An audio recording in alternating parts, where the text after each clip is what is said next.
On today's episode, we talked about celebrity deaths, why people are so intrigued and obsessed with celebrity deaths, why it's such the buzz, right? When celebrities die. It's kind of a buzz. It sure is. Let's Let's talk about it. Let's do it. Let's talk about death, baby. Let's talk about grief and mourning. Is it argumental or existential? What's it mean to me? Let's talk about death. Hi, I'm Benny Cabal, and I'm a funeral professional. And I'm Nicholas Cabal, a psychologist. Hey, Nick, let's talk about death. Let's do it. So, Doc, celebrity deaths, we've had a lot this year. Whew, we've had quite the bevy. Yeah, we haven't even really got through, a lot of the year. So it's pretty intense, the people that we've lost this year, just naming a few like Meatloaf and Bob Saget and Gilbert Gottfried, Betty White, and recently Ray Liotta.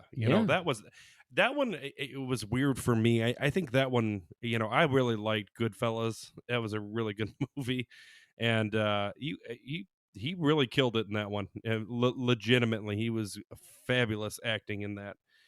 It's interesting to me, the psychology behind it, because, some of these people, and nothing against Bob Saget, but like, you don't hear a lot about them, and then they die, and then it's like everybody's coming out of the woodworks, talking about them. And don't get me wrong, I like Bob Saget.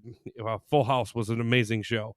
And I also liked his little cameos in a lot of the comedy movies. But, it's just interesting to me. And, we kind of, the idea of Nirvana, Kurt Cobain, like, do you think, and maybe this is, just kind of like in a personal thought or whatever, but do you think that these people, it's almost like they become back in the spotlight when they die because, who they were, right?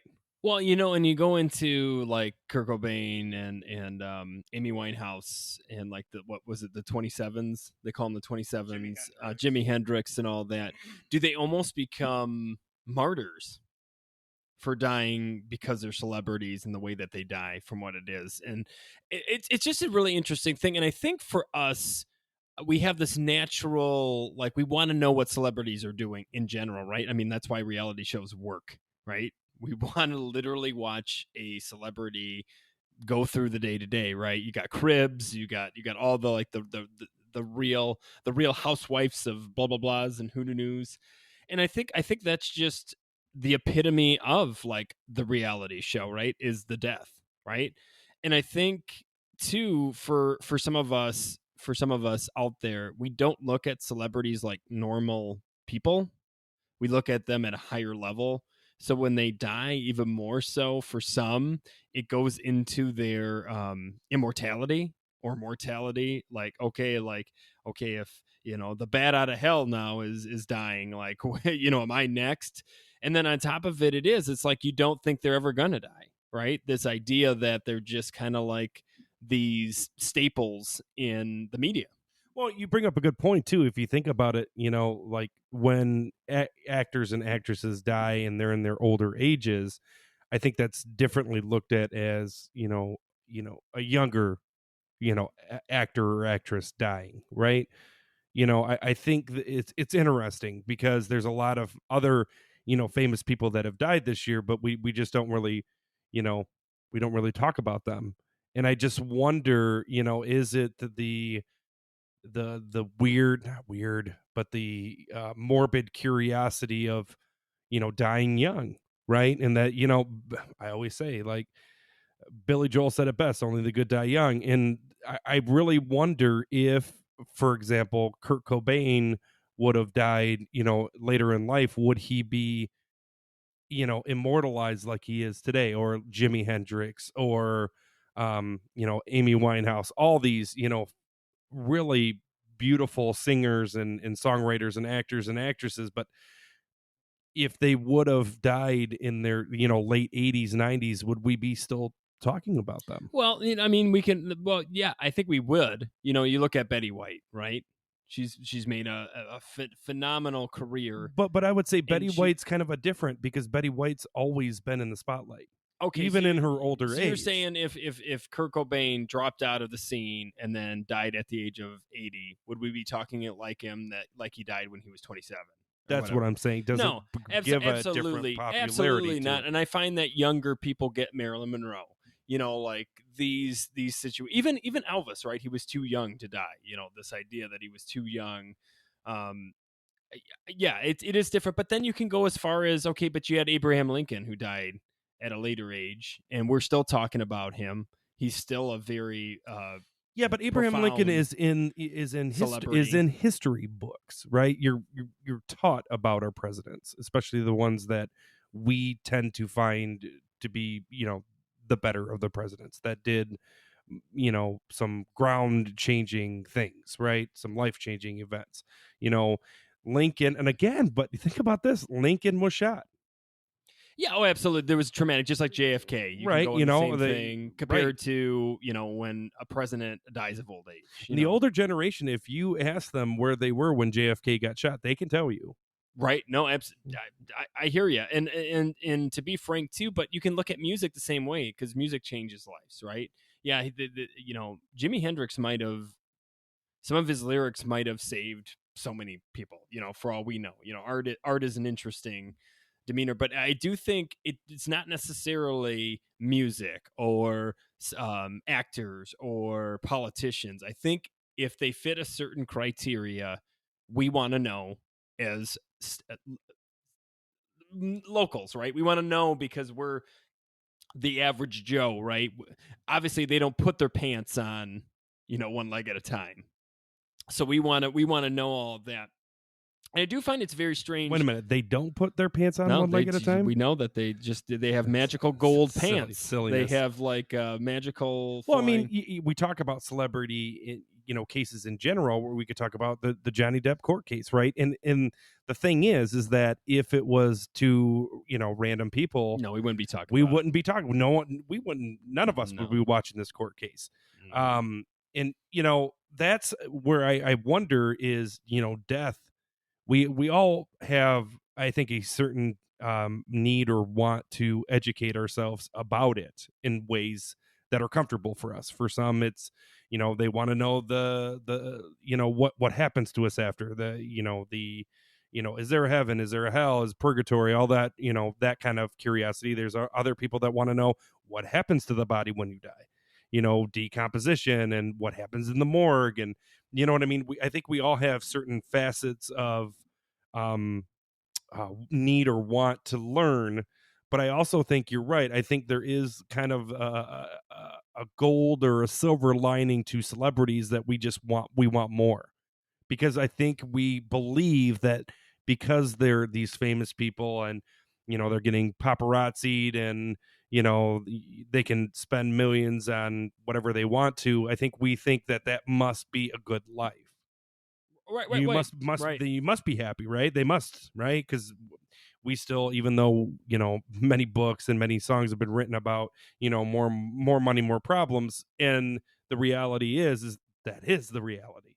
Most people don't like the spotlight, even celebrities. They struggle with it, and I think if we talk about, you said the 27 Club, I think I'm saying it right. I think I'm saying it right. Yeah.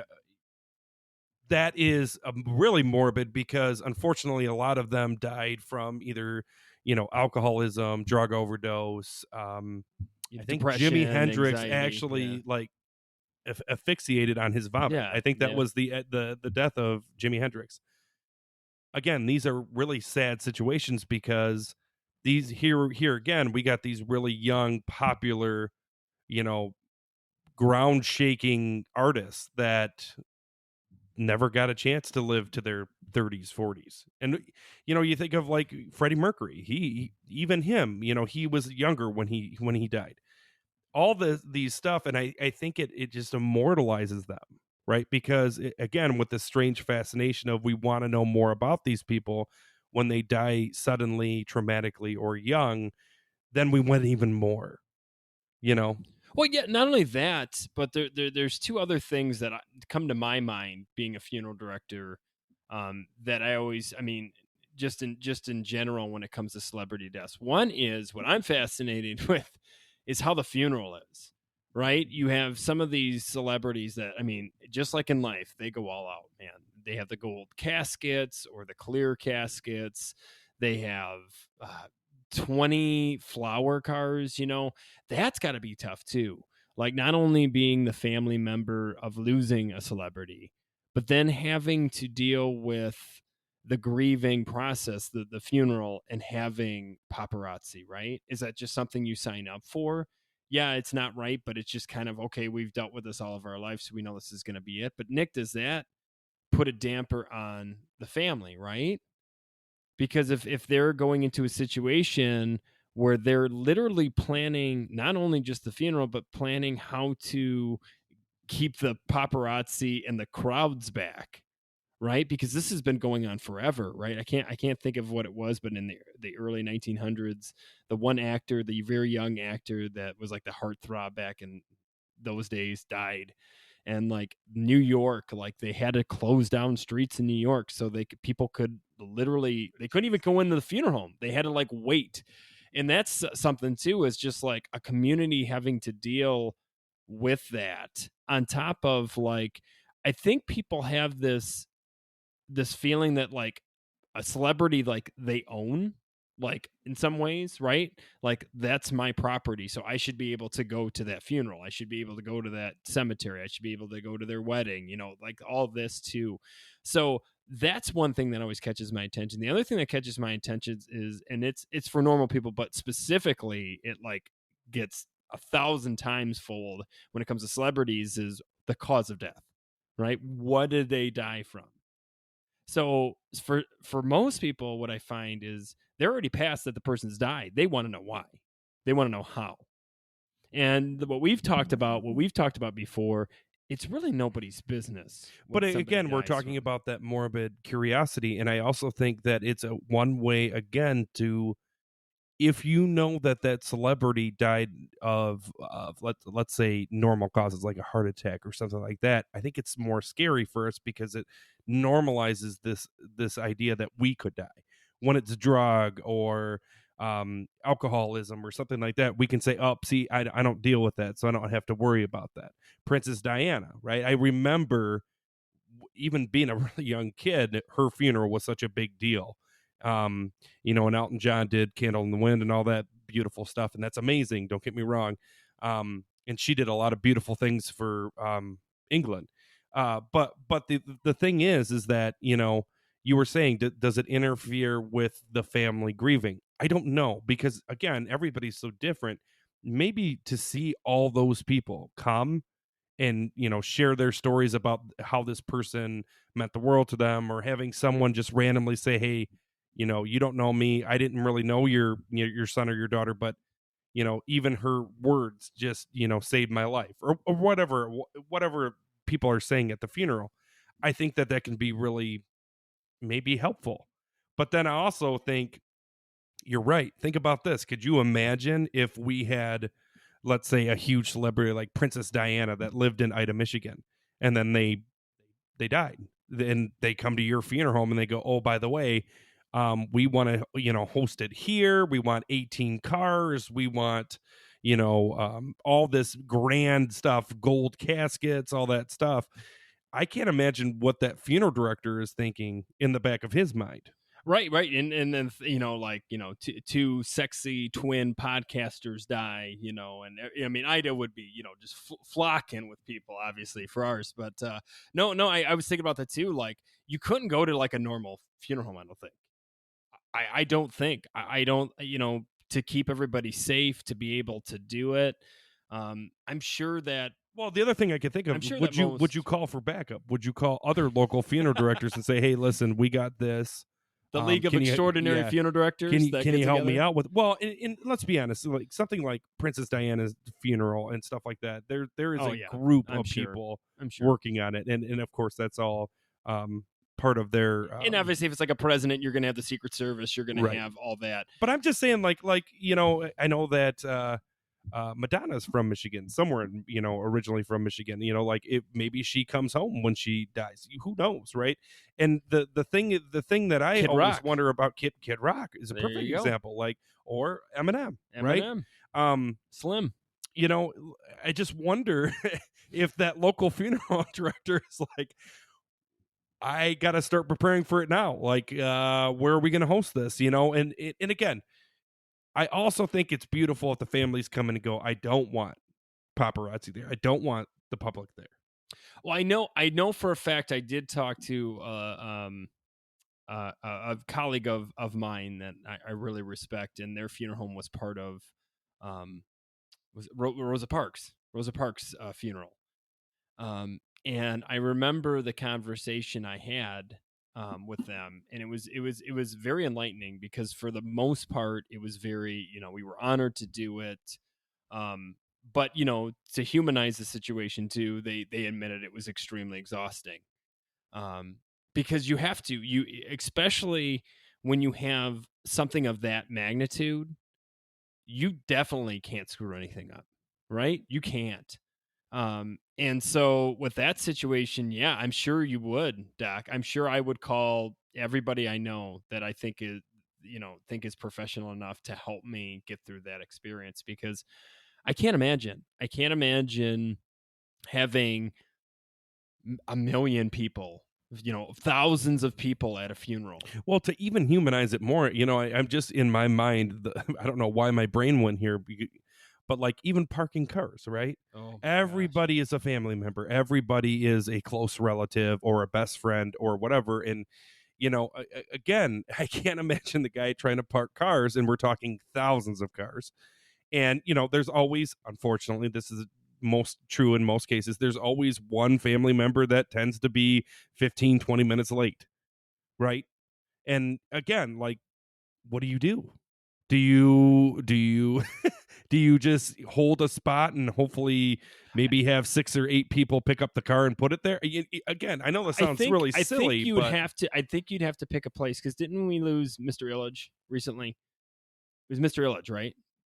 I think I'm saying that right. Maybe, I think I'm saying right. And he had like an in-state, but it was in a building enough where people could come in, pay their respects, but they had to keep it moving. Like a line. Yeah, you have to you'd have to almost have it in some sort of gymnasium or arena or some place that would be capable of doing it with security. This is an interesting question. Do you think most funeral homes are set up to be, comforting, right? They're supposed to be places that we come, and it's supposed to resemble your living room, right? You want to feel homely in there. I wonder if, these celebrities, if they ever found out that they, unfortunately, because of how many people they, the family wanted, they were put in a gymnasium that maybe of the high school that they hated growing up. Oh my gosh. You know what I mean? Like, well, I'm sure, Doc, I'm sure at the end of the day, most of them have private stuff too. I don't think it's just the main and then it's done. I'm sure there's private funerals and private visitations for just the family. And there's no way, I'm not saying all of them, I'm sure that there's private burials too, or private cremations, right? Because we know that some celebrities have chosen to go green. They've chosen to go cremation. They've chosen to do things that is important to them. But, even the cemetery, right? Can you imagine like calling the local cemetery and be like, I don't know what to plan for, maybe 1 billion people, just like your town is just like especially if it's a small town that this person came from and they want to be buried with the rest of their family, it would be an absolute nightmare. You'd have to get like the township involved. You'd have to get like the local and state police officers involved. Maybe the National Guard. I have no idea in the magnitude of those kind of things, which goes back to, anybody out there that has had the honor of taking care of a celebrity, if you could write us on our email, that would be wonderful to have a communication on that. It's let's talk about deathpod@gmail.com. We would love to hear from you if you ever experience a celebrity funeral or visitation, wake, however you want to call it, or if you've been a professional that's helped coordinate it, or just were kind of the driver of one of the flower cars. Like, give us an email on that, because I would love to know the details on that. And remember, anybody who sends us an email, if you want to be anonymous, make sure that you put that in there, because I want to protect everybody too. If they want to protect, their identities. And to be honest, we just want to get ready so when Doc and I make our way, in the future, we're prepared. I just prepared, right? I mean, we want to make sure. Make our way. Isn't that interesting? You fluffed up saying dying. We died. We made our way to death. And that's not what you said. Well, what? Wait, the 5 people that show up. Interesting.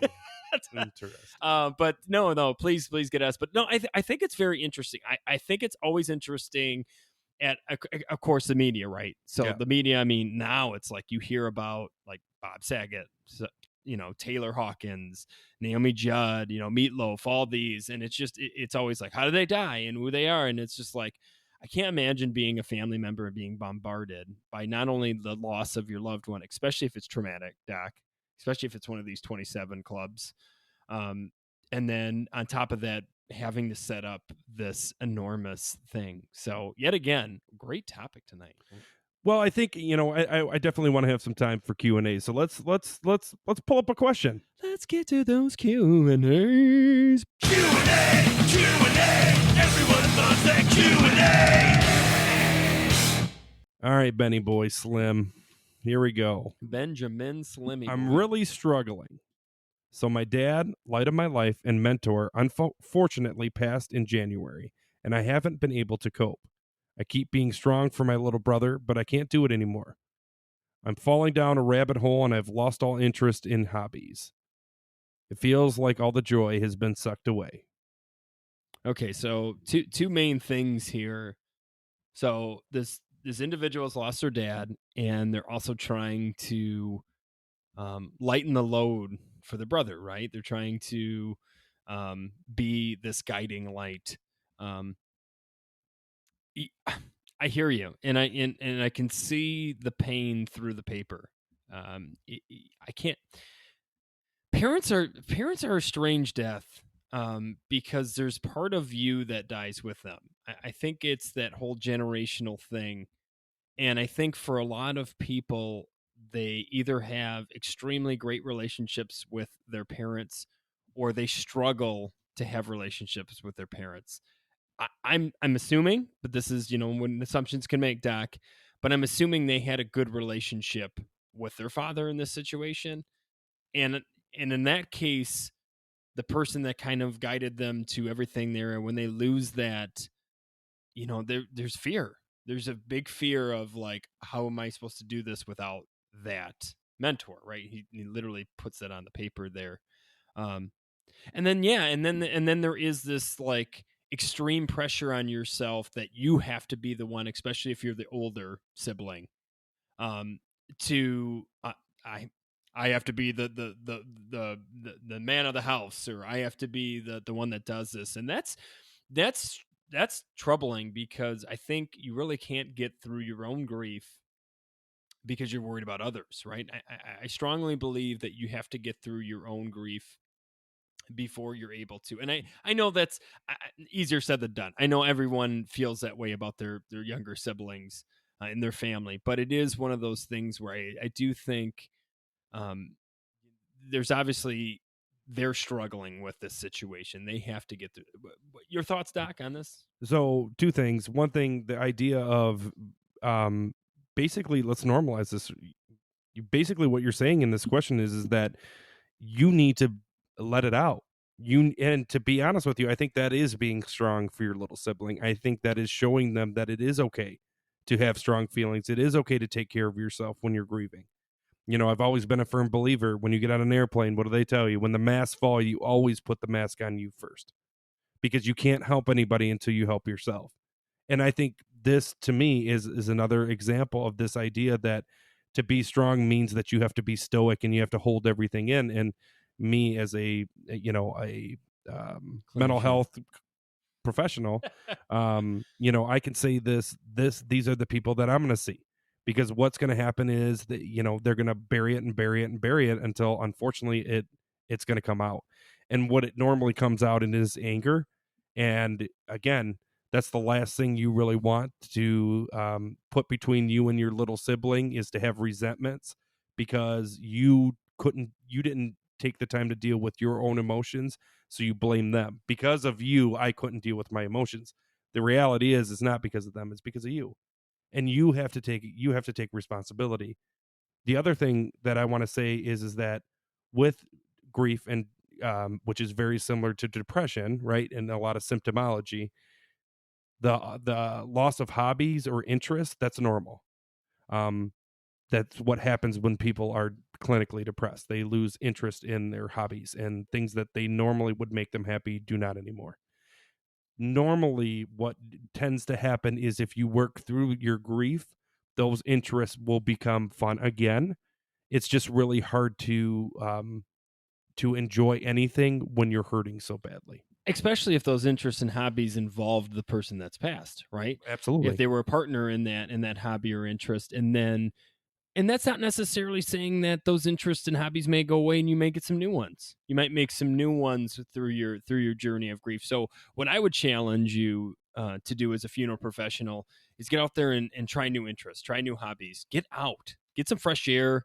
And honestly, this honestly is not a question. It's a statement. And first of all, thank you for being so vulnerable and putting this out on paper. And nothing against what you said there, Benny boy, but I also want to say that it's okay to grieve too. It's okay to take a month or 2 months or a year and a half or 3 years. For everybody, it's different. And if that's how you need to explore it, is by staying home and, journaling and doing all that stuff, do it, because it's not going to go away. The death is never going to go away. It is something that will always exist, and it's something that you will always hurt from. How that hurt looks and how you feel about it will change over time. Time doesn't heal that wound. Time just makes it a little bit easier, I guess, is what I would say. Well, yet again, thank you for reaching out. Thank you for putting this on paper. It's impressive, and we see you and we hear you. Yet again, if you have any of these thoughts, statements, questions, maybe just want to tell Doc and I about a cool death song you heard, please email us at letstalkaboutdeathpod@gmail.com. Also, check out Spotify and Apple and get on there, write some reviews and like us, put some stars up there. Tell your friends about Let's Talk About Death. It's hopping, it's hip. And please, if you're listening to this and you know someone who is grieving right now, send them a link to our podcast, because if nothing else, they have a place that they can send some questions our way, and maybe we can help out. Well, Doc, Nick, I'm just going to end it how we always do. If you're not talking about death, you're not living. Thank you.